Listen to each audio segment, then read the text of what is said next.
כל השנה הלכות בכל יום תאכלו שהוא בין העולם הבא. בעזרת השם, we are holding right now before Shabbat Kodesh of פרשת מקץ, תשפ"ג. Today is the כ"ט, ערב ראש חודש also, בעזרת השם, ראש חודש on Shabbat and Sunday, Hanukkah.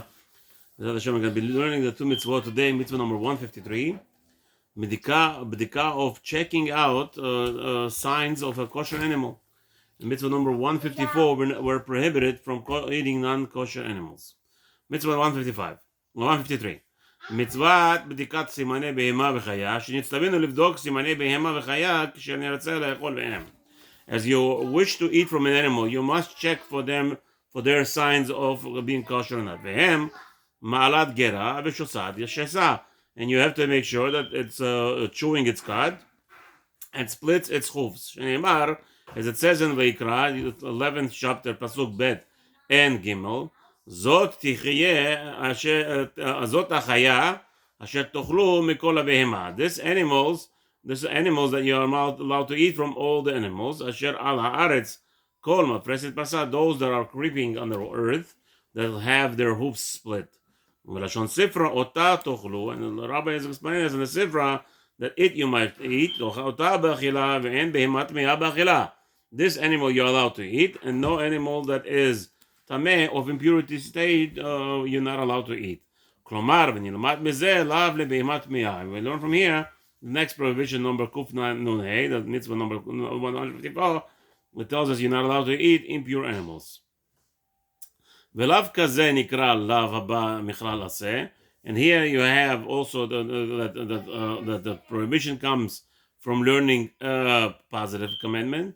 ונאמר במקום אחר, it says also in another place, over there in ויקרא 20th chapter, 25th pasuk, והבדלתם בין הבהמה טהורה לטמאה, and you shall separate between the pure animals from the impure animals. כתיב עוד, and it says over there also in chapter 11, pasuk mem zayin, להבדיל בין הטמא ובין הטהור, you must separate between the pure and impure.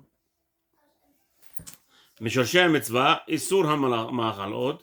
The foundation of this mitzvah is that there is a prohibition of prohibited foods. כתבנו למעלה באזהרת הטרפה וחלב ומה שידענו. As we already explained, what we knew about in reference to eating the dead animals and also the fats. והוא השורש המספיק כפי הפשט לכולן. This is more than enough to understand all the other differences and or relationship that are in reference to eating.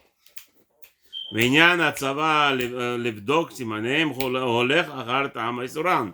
And also the purpose, obviously, of checking after going and checking which animals are allowed to eat or not, it goes after the ones that prohibited. שכל מה שבא לנו איסור עליו ראוי ומחויב עלינו לבדקו יפה. Anything that comes to us with a prohibition, it is befitting for us to check it out very carefully. והנני לא הסחתי אתי מכתוב דברי רמב"ם, זיכרונו לברכה, בכאן, שחשב המקרא הזה למצוות עשה. So therefore I have not stopped from writing the words of Rambam, who is actually calculating this as an additional, its own mitzvah, going out and checking out the signs of a kosher animal. שידעתי בראש דברי לכתוב המצוות על הסדר שחשבם הוא. אם היות ליבי נאחז בעניין זה מסברת הרמב"ן, זיכרונו לברכה. However, I myself hold, says the חינוך, as the words of the רמב"ן, שכתב שאין ראוי שנמנע בדיקת סימני טהורה בהמות מצווה. However, the only reason I wrote it here is because Rambam says it, enumerates it as a mitzvah going out and checking out for animals. Ramban is of a different opinion. Ramban says no, it's not a mitzvah in its own, כי באמת אחר שאסרה לנו התורה קצת הבהמות, על כל פנים תחייב להודיענו סימני הטהורות להפרישנו מן האיסור. So obviously if the Torah gave you a prohibition, a law, Torah gave you a prohibition, you're not allowed to eat an impure animal. So why in the world now I have to have a mitzvah to go and find out which one is a kosher animal? No, it's already understood on its own. You could understand on its own that you could understand by yourself what you have to do and go find out which is kosher animal. The Torah tells you there is a prohibition of non-kosher animals, so in Mele you could already understand what there's a concept of going around and checking. So just because of that logic in itself, says I was reluctant to count this, just like Rambam. He doesn't like to count it as a mitzvah, but Ibra says I'm bringing it only because Rambam does count it as a mitzvah. כי באמת, okay, מן הסוג, ואין זה ראוי לכלל להחשב בחשבון מצוות. However, says the chinuch, however, it doesn't sound as appropriate to be. It's not befitting to count this mitzvah of going around and going for checking animals if they're kosher or not. והוא הדין, והוא הטעם גם כן בבדיקת עופות ודגים והגבים. So same thing will be the same discussion in reference to what about birds or the grasshoppers. שחישוב הרמב"ם זיכרונו לברכה לשלושה. Rambam declares all three of them, each one a mitzvah on its own. והרמב"ן זיכרונו לברכה לא יחשבם, and Chinuch agrees with Ramban looks like. He says over here it's not calculated as Ramban says. מדיני המצווה שכל בהמה וחיה שמערת גט אין לה שיניים בלחי העליון. So the rabbi says over here that the rule is שכל בהמה וחיה, any animal that has this that goes up and down with its stomachs, אין לה שיניים בלחי העליון. So I guess in the jaw part of the top part, it doesn't have teeth. So it has only the teeth in the bottom, I guess, to rip out the grass. כל בהמה בעולם, מעלת גרה היא מפרסת פרסה חוץ מן הגמל. So you'll see that all animals that have their multiple stomachs in their stomachs, therefore the food goes up and down, they will be automatically, their hooves will be splitting, except for the hooves of the camel. Because שמפרסת פרסה היא מעלת גרה חוץ מן החזיר. And any animal, and all the animals that have a split of the hooves will be for sure will have going up and down the food, going up and down the chewing constantly, except for the pig. The pig has split hooves, but it doesn't do the chewing back and forth. There are 10 types of animals that are allowed for us to be eaten. Everybody knows the three: the cow, the lamb, and the goat, the tayash or animal. Okay. There are 7 more. Ayal v'tzvi, starting with ayal is a wild goat. A tzvi is a deer, and there is more. There's moose, and there is a giraffe, and there is different types of animals. כמו שאנו צריכים לדעת סימנים והכשרות, להבדילן מן הטמאות. You have to know the signs of the kosher animals in order to differentiate them between the impure animals. כמו כן, אנו צריכים לדע איזו היא מין בהמה ואיזו מין חיה מצד החלב. Also, in reference to respect to the fat, the fats that we discussed earlier, you have to understand which is called an animal domesticated, which is a wild animal, in order to allow the fats of the animal. שחלב בהמה אסור וחלב חיה מותר. The חלב of the cow we said already before. Cow, lamb, sheep, and goat, those are asur. That, however, of the wild animals like deer, giraffe, and all the other ones, moose, all those animals will be mutar.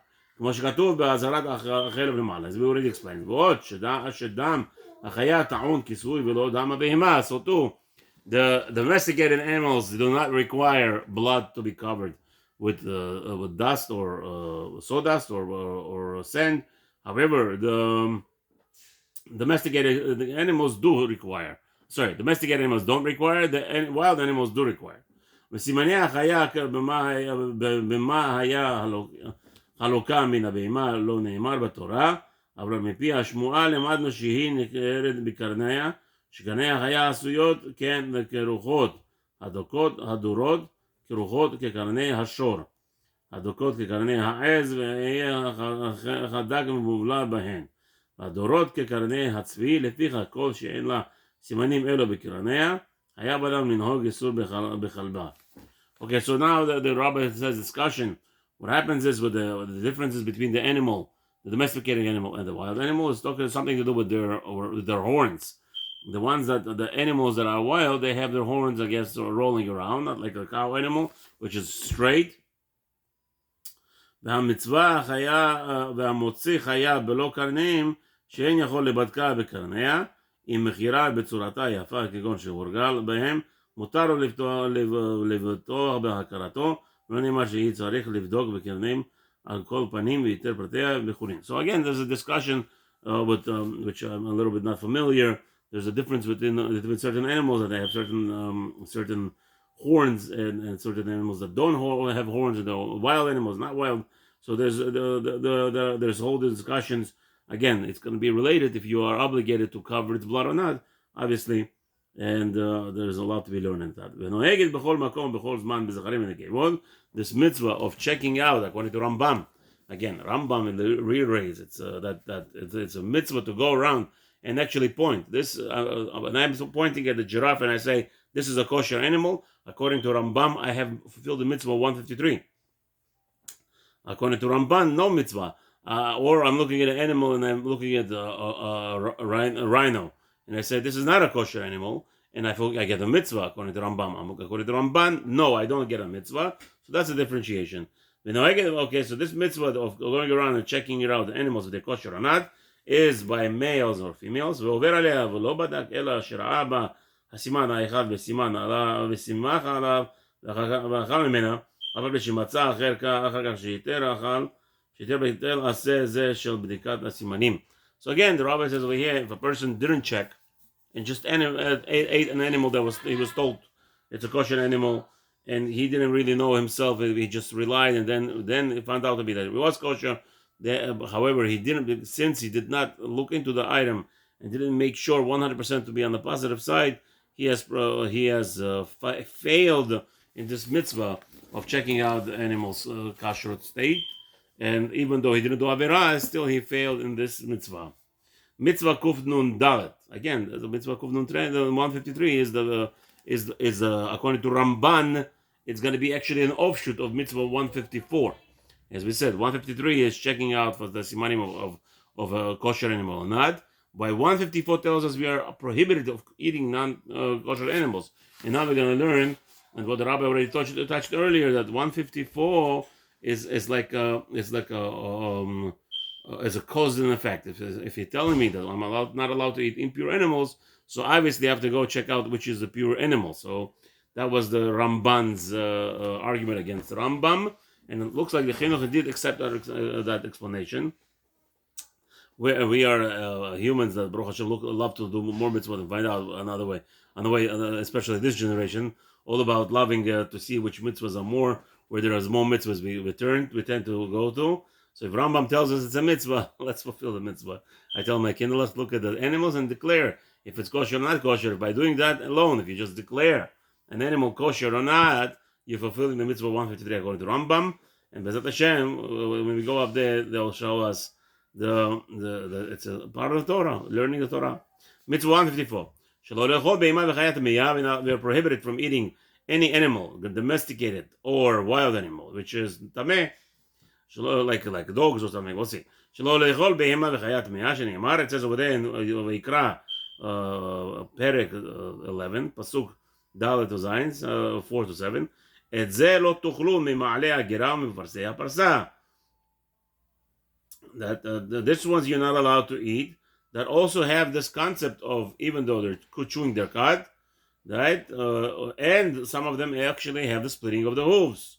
את הגמל והחזיר והארנבת והשפן. So those are the very famous that everybody knows. The gamal, as we said already earlier, the camel who chews constantly.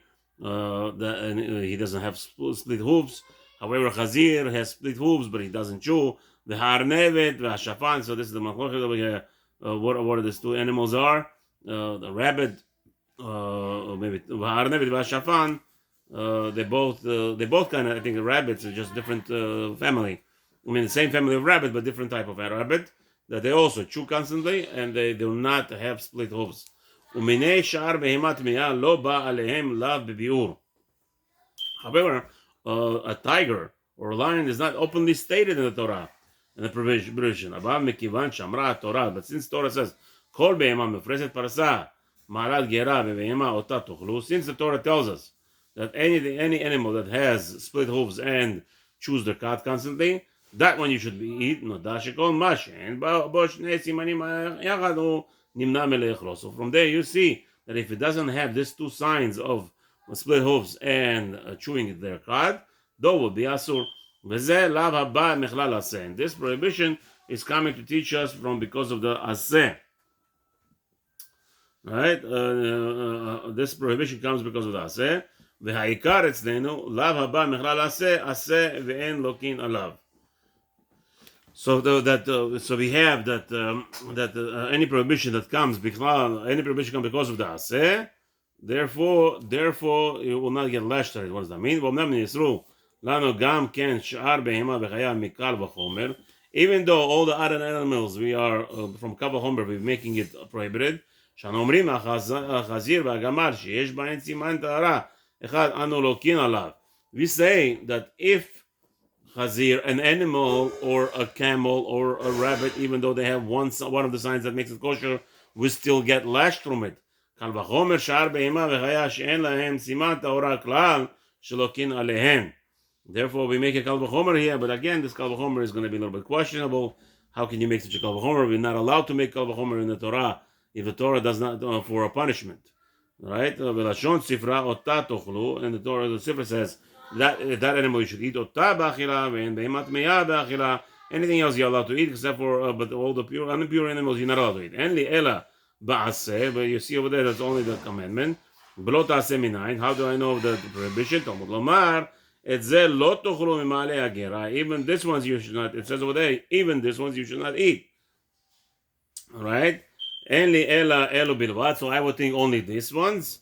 How do I know all the other wild animals? The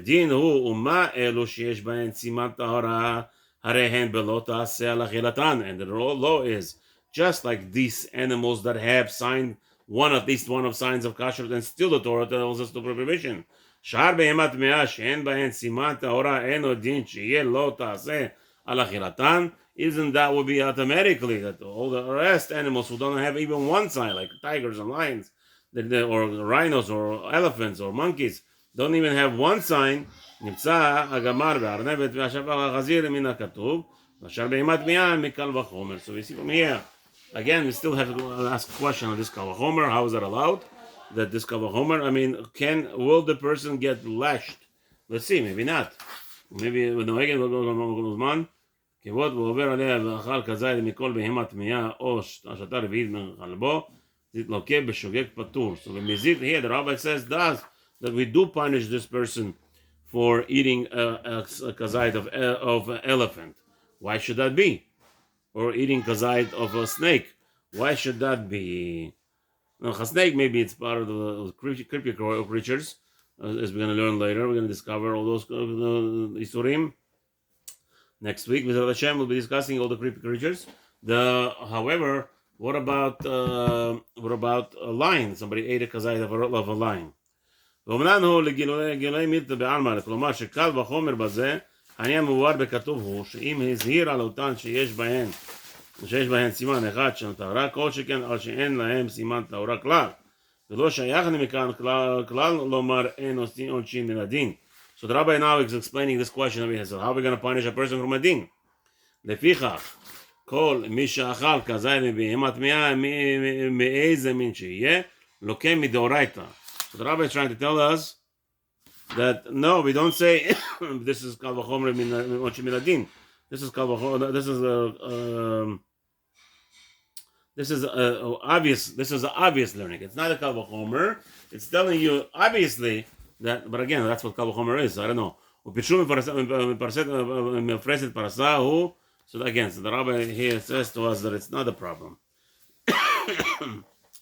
רבי says, העניין מבואר בכתוב הוא שאם הזהיר על אותן שיש בהן סימן אחד של טהורה, כל שכן שאין להם סימן טהורה כלל. So it's not קל וחומר, it's a כל שכן. Okay, again, כל שכן it's also קל וחומר. I don't know. Okay, this is again, צריך a lot of עיון, what's going on here, משם מצווה, מה שכתבו באזהרת טריפה. So we already explained that that דיני המצווה, מה שאמרו זכרונו לברכה, the rules of the mitzvah, שלא חלק הכתוב בבהמה וחיה טמאה, בין בשרה לחלבה, שהכל אסור. So there is no difference if it's fats or not fats, all the animal of treifa is going to be אסור. בשר אדם, אף על פי שנקרא אדם נפש חיה, what about humans? So now, what about humans? Are we allowed to eat humans? If a person eats a kazayit of a cannibal, whatever, the human flesh, does he transgress any עבירה? ואין מעלה גרה ושוסה שוסה, אין בשרו בכלל איסור בבהמה טמאה לעבור עליו בלאו. Human flesh is going to be discussion, and most ראשונים hold, no, there is no איסור דאורייתא, רביך האוכל מבשרו או שותה מחלבו בין חי באמת, אין לו כן עליו. So therefore the rule is that if a human ate a human, he does not get lashed for it. אבל מכל מקום אסור הוא בעשה. However, the person transgressed a commandment. What's the commandment? It says only kosher animals you should eat. But the human being is not part of that. So the person has transgressed. When he ate a human body, human meat, he has transgressed this avera of the aseh. כתוב בשבעת מיני החיה ואמר בהן, זה החיה אשר תאכלו. So the Torah told you specifically what we are allowed to eat. בגלל שהוא חוץ מאלו לא תאכלו. So obviously, from there we learn all the rest we're not allowed to eat. ולאו הבא נכלל עשה. זהו דעת הרמב"ם, זיכרונו לברכה. This is the explanation of רמב"ם. אבל הרמב"ם זיכרונו לברכה כתב שבשאר האדם אפילו עשה אין בו.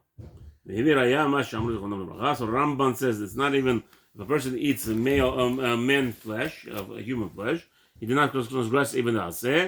דם מהלכי שתיים, והלבם אפילו מצוות הפירוש, אין בו. כתב הוא זיכרונו לברכה, והוא הדין לבשר שמותר כמו הדם. שאם לא כן, איך יהיה מותר הדם? כמו שאמרו זכרונו לברכה, דם של בין השיניים מוצצו ובעלו, וכמלון כל היוצא מן הטמא טמא. כלומר, בשר ישראל מת אסור מהנאה ויותר. Okay, so Ramban says he's making he's questioning how we're allowed to drink blood. Let's say you have a tooth.